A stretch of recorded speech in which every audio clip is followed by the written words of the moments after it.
Hello everyone, this is Dr. Turpin. I know that we had some reviews in preparation for compliance prior to you beginning the program, but I wanted to provide you just an updated video that gives you, again, some refreshers on how you will go about getting compliant, particularly since the compliance deadline is November 1st of this year. So I want to go ahead and review that right quickly again with you guys so that you help better walk you through the process. Welcome to our journey. I know you guys have begun the program. We're all happy that you're here, and we're glad that you're making transitions into your first semester with us.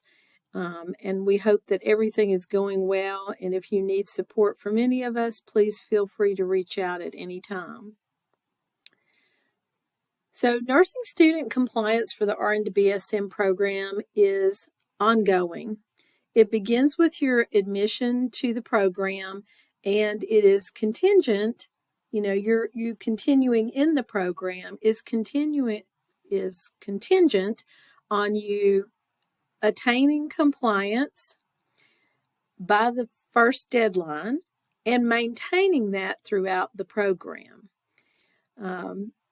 Our bulk of what is required is kind of based on multiple things that is kind of the typical things that any clinical and educational agencies require in our region.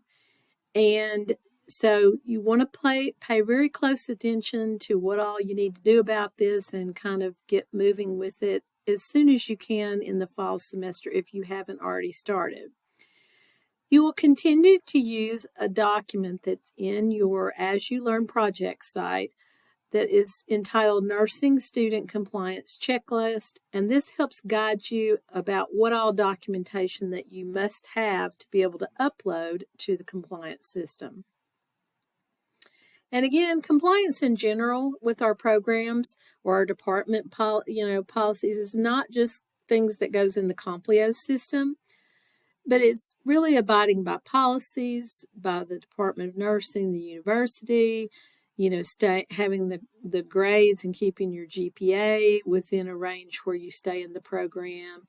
It's meeting course participation, being timely with your completion of assignments, following all of infection prevention rules, having the right level of teamwork behavior in courses, and civility and collegiality. So dates to remember. This is coming up fairly soon. We are now about a month away from this. Your due dates for being fully compliant is November 1st, 2023. Some of you have already set up your Complio accounts and you have begun to upload things and have asked me questions about that. And since I sent out information regarding flu vaccines, I've had some additional questions, so I wanted to make sure that we got this out to you again. And so anyway, make sure that you're using your checklist to make sure. It's important to remember that you can't upload something to Complio on October 31st and it be approved. So what you'll need to do is really make sure that you try to get everything that you possibly can get in there that's going to make you compliant within at least about 4 to 5 days prior to that deadline so that there's time for reviewers to review it and approve it. So Complio, this is the company that we use in your As You Learn project site for the RN to BSN cohort entry 2023. Near the bottom, there's a whole section on Complio. You'll find that there is an instruction guide in there that walks you step by step on how to order your Complio account. If you have not done that and paid for that, you need to be doing that this week at the latest. It's going to run a background check for you. It is going to walk you through ordering a 12-panel drug screen plus a fentanyl drug check. And you will select the agencies or search for in your county where it is that you would like to go get that done at.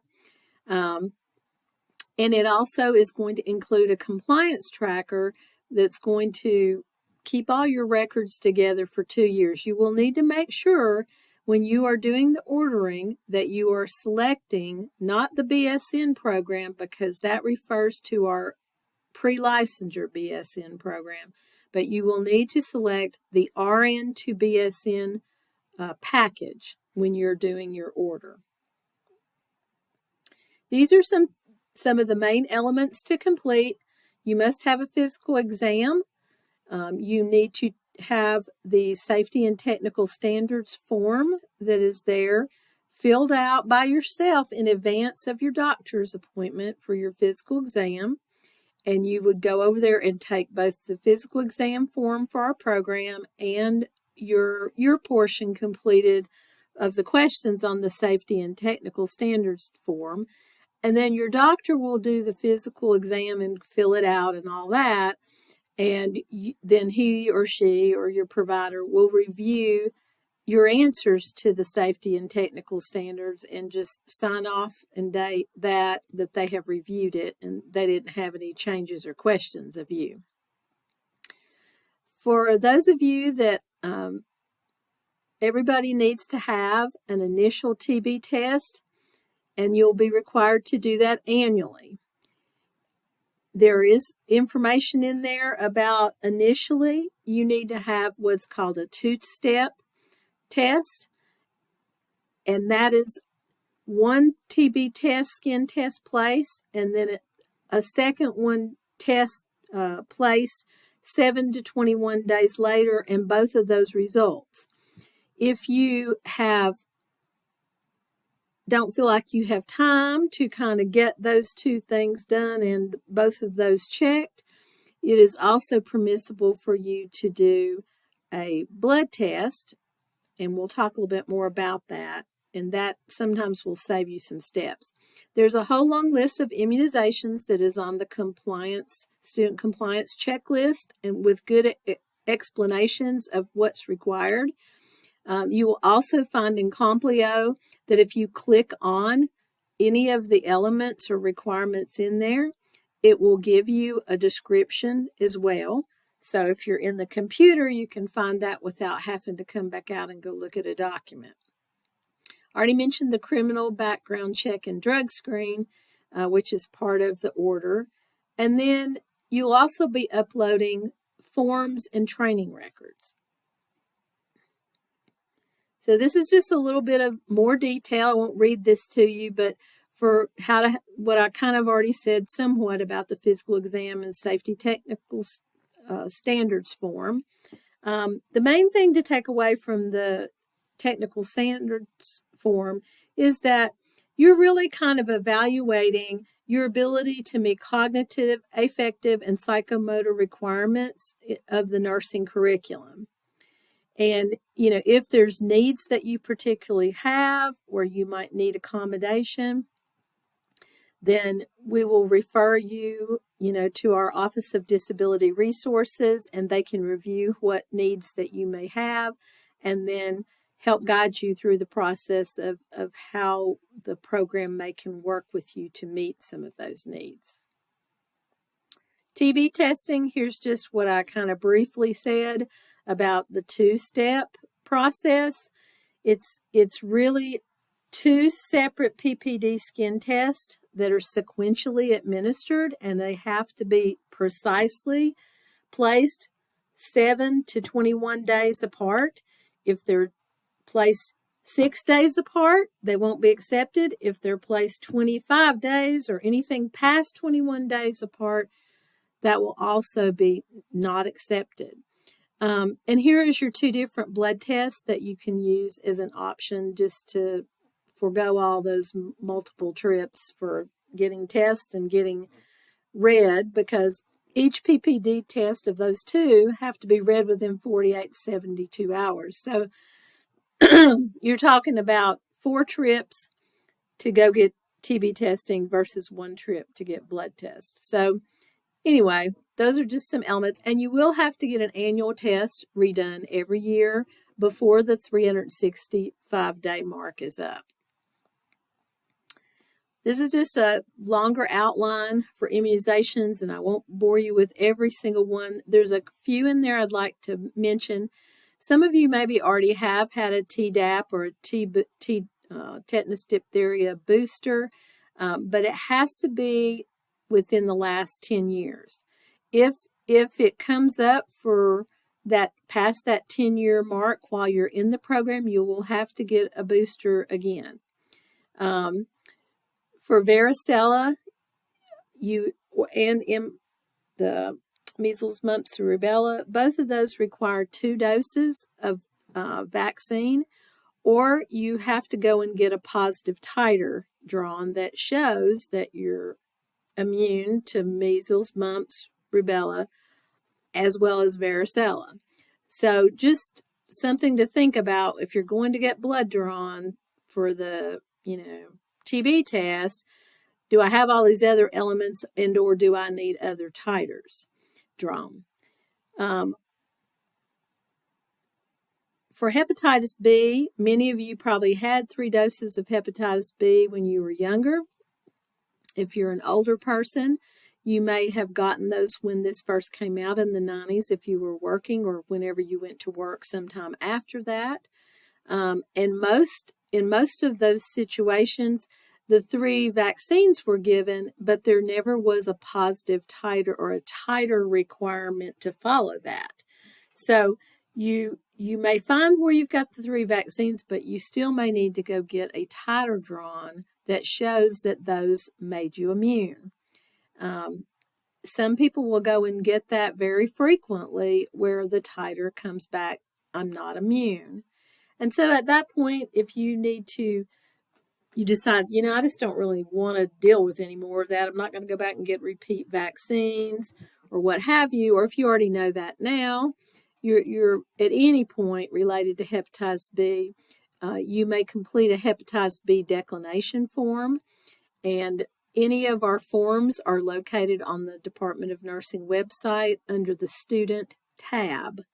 And therefore, you can see most every form that you're going to need for all of these things. Again, as a refresher, the flu vaccine, we expect that to be given between October 1 and October 25th each year. Occasionally, some people's employers will start that process early.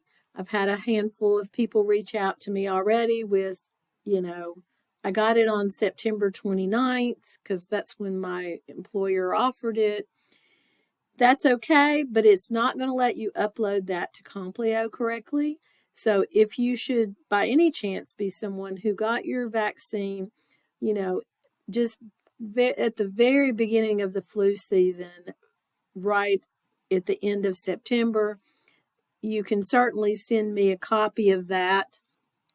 We do require you to use our flu vaccine form. So make sure that you do get a copy of that. If you've already received that, your Complio reviewers are not going to approve something that's not our form. So, and sometimes you may run into, I went to go get my flu vaccine and they said I didn't need that. You just need to tell them, no, my school needs that. And it doesn't take them a minute to fill it out. If there's a rare circumstance where I can really tell all the elements of our form, everything that it's asking for is in there, then I can probably approve those myself. But you're going to have to email me and let me know that's the case. And if for some reason you did get a flu vaccine a little earlier than October 1st, that doesn't mean last season. But if you did get it earlier than October 1st this season, send me an email and I'll be happy to go in there and look at that. But I have to manually override that in the system to make it work. Right now, COVID-19 vaccines and boosters had been required by a lot of our hospitals, but in May, a lot of that was lifted. There are a few places that still are requiring that, but most of them, even when they pulled this and decided they weren't going to mandate it anymore, did so with the caveat that that situation can be in flux depending on what happens with COVID. Most of you are going to be doing some clinical activities or exercises or things in some of your own employment areas.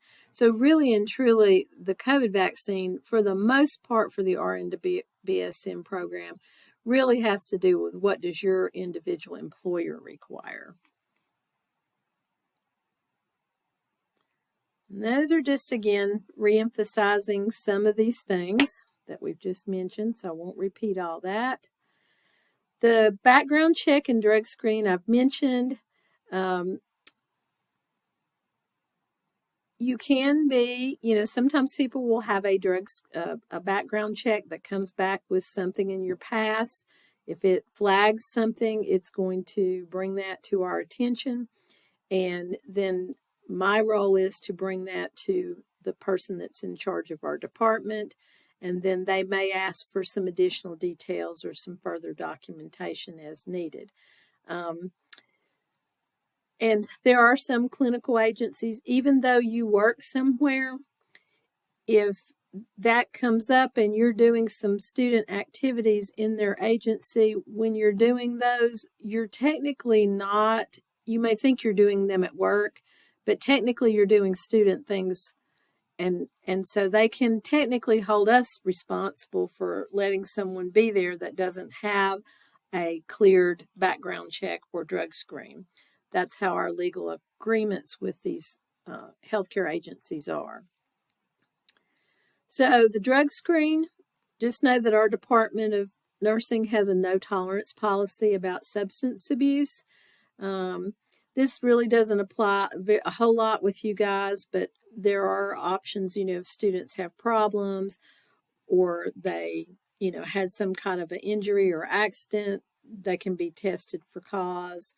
And also, for those of you that may be going in and out of the program, like if you came in and then you decided, well, I'm going to stop going for a while, not ones that are in the RN to BSN, mapped out to, 1, 2, or 3 year programs. But if you literally are started, then you decided you needed to take a break, and then you come back and get readmitted, you'll have to get another one. So it's really contingent on entry into the program, and for these other reasons, should they on a rare occasion occur. The drug screen must be through our compliance vendor to ensure the chain of custody. So, when you're doing your Complio account ordering, it's going to ask you, and I still think they mostly use LabCorp or Quest Labs. You're going to have an option to search for one that's the closest to you, and you will select a site that you're going to go get it done at. Be sure to take the following items with you: your receipt for your Complio account. If there is a registration number that shows up or any of that kind of thing, or on the actual receipt of payment for your Complio account, make sure that you have that information with you along with the picture ID.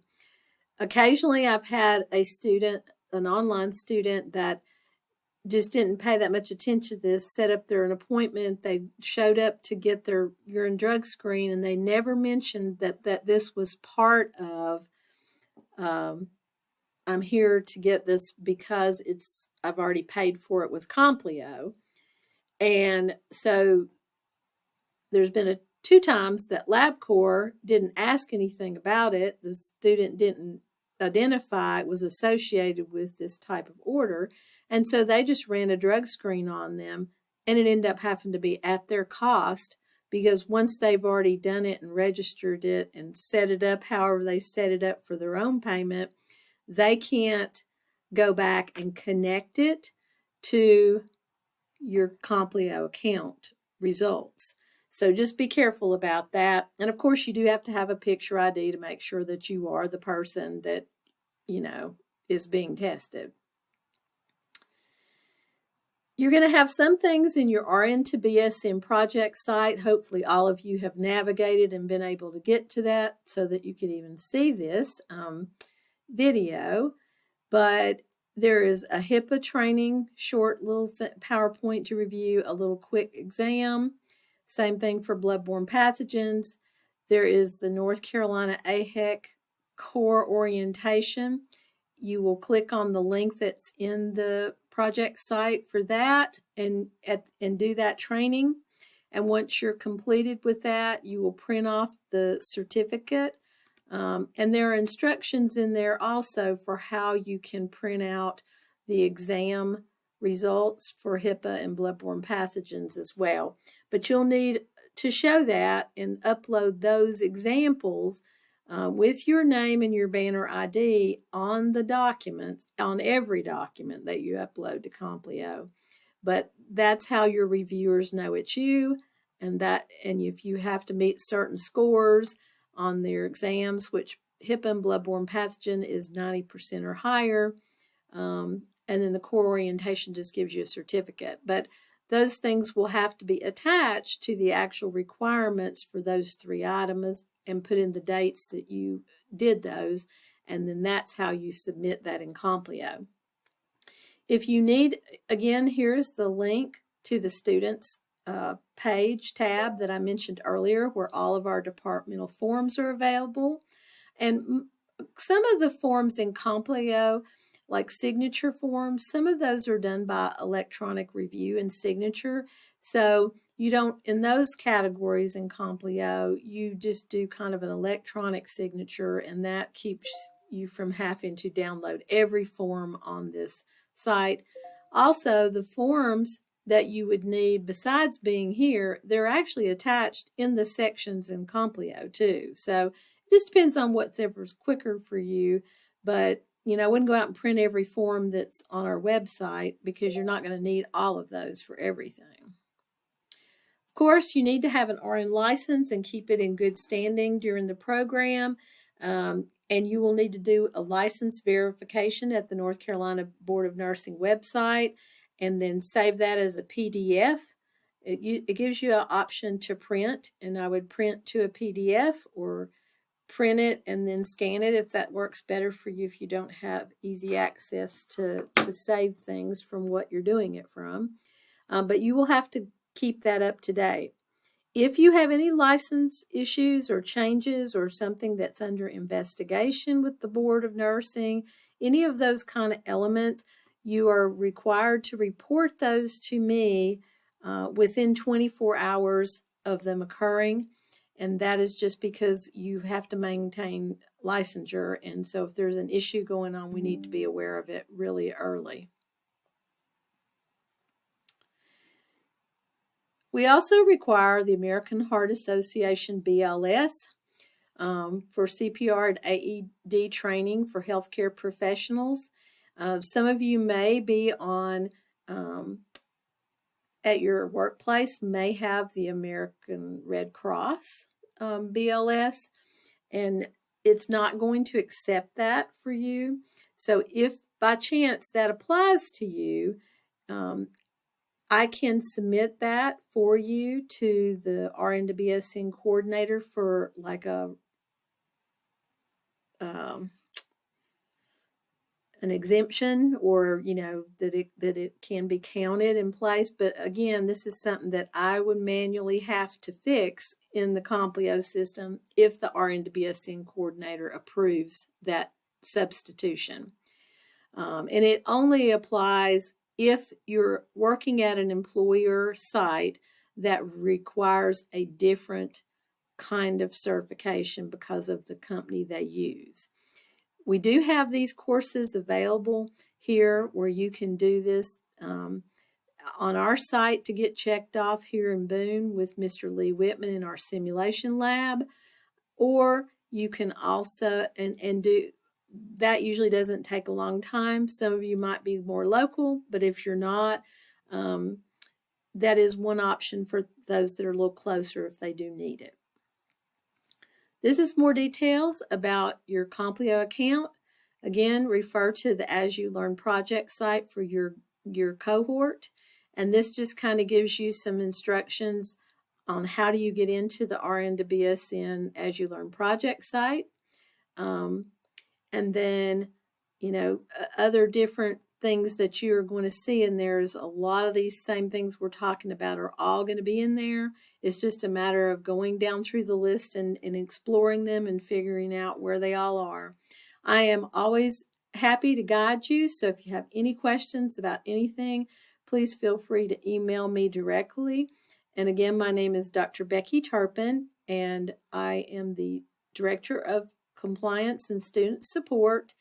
And you will find my information in there. There's also in the As You Learn project site a section near the top that says Ask the Compliance Director. If you click in that and put in an entry of something that you have a question about, I will be happy to, that goes directly to me in an email so I can answer you back. And often if you have the question, other students do too. So I can display the answer and everybody will be aware of the right answer. These are just some reminders about how to make sure that you're uploading things that you upload get done correctly. Is it a legible document? Do you have your banner ID, the school name, and your name on there? Are you making sure that you're using an app state required form for the things that require one? Do you have a medical form and then somehow the MD forgot to sign it at the bottom? And did they really fill it out fully? You got to make sure, did they really take care of all this? Sometimes there'll be a place on the form where they're looking for the medical provider's contact information, address and phone number. Many of their offices can just stamp that on a form that comes from somewhere else, and that will kind of take care of it. And sometimes people are scanning things and it's just real fuzzy. If a reviewer can't read it, then they're not going to approve it and they will reject it and they will ask you to upload a better copy. Other things to remember, sometimes people will, on the physical form, there is a brief eye exam required, and most general practitioners will do that part for you. If for some reason you go to a physician that will not do the eye exam, then you can check with your eye physician about getting an eye exam. Or if you've had one that's less than a year old at your eye doctor, you're certainly welcome to take the form additionally to their office and have them complete the information from your last exam. Pay close attention when you're doing the safety and technical standards form on question number 8. It is sort of reverse scored. Questions 1 through 7 are, yes, no, all of them are yes, no, but they're asking things more from a standpoint of, can you do these things? Can you do these things? And everybody's checking yes, yes, yes, yes, yes. And they get down to number 8, and number 8 says, do you need accommodations? And so a lot of people would not need accommodations. And so the normal answer, or not normal, but the often answer is no. But everybody gets on a roll going yes, yes, yes, yes, yes, and they don't really realize that number 8 is reverse scored. So just pay close attention to that when you're doing that form. I already talked about hepatitis B and all the TB testing. It is not real common for RN to BSN students to need this, but I always include this in here because it could be a rare circumstance. There are some other agencies, even when you're doing a little small project or something for a course, and it might even be that it's your employer, they still, if you're there doing something for school and you're not on the clock, you have to meet whatever requirements they demand. And we can't let you go there unless you are meeting what they demand. So There's several kind of systems across the state that have adopted some scheduling and approval for you to be doing certain activities in an agency. My Clinical Exchange is one of those kinds of software systems for that, but there are others like Rotation Manager and some other things.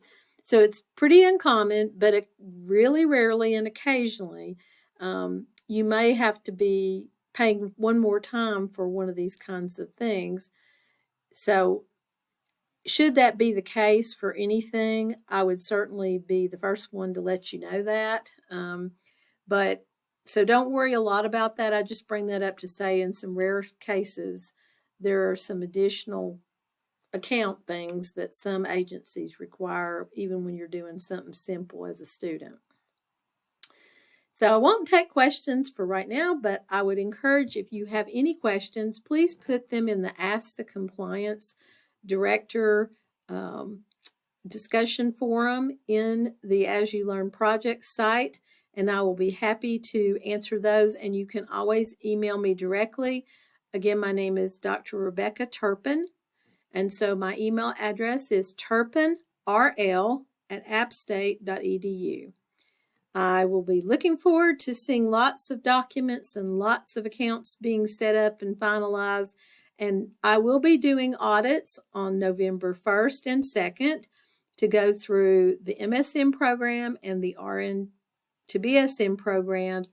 And a compliance report will be submitted to the directors or coordinators for those programs. In some cases, if you are not, or if you habitually are not compliant with something, or you can't get something straightened out readily as of November 1st,